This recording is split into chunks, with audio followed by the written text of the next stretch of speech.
अल्लाह अकबर।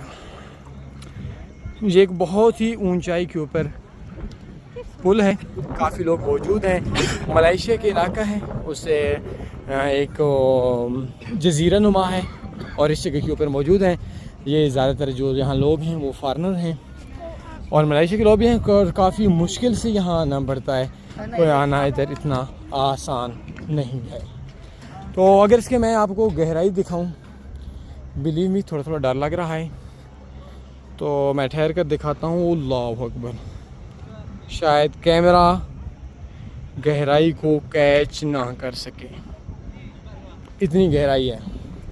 बहरहाल जो सीन है एक कमाल सीन है, मज़े का सीन है और ये खूबसूरती है। और मज़े की बात बताऊँ, यहाँ चारों साइड से समुंदर है और समुंदर के अंदर यहाँ हम लोग चेयर लिफ्ट के ऊपर आते हैं।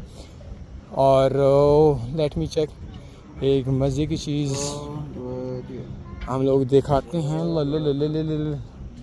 ओ शिट, मुझे डर लग रहा है थोड़ा थोड़ा सा, हालांकि वो तो कुछ भी नहीं है, लेकिन हवा इतनी तेज़ है कि आप लोग देख सकते हैं।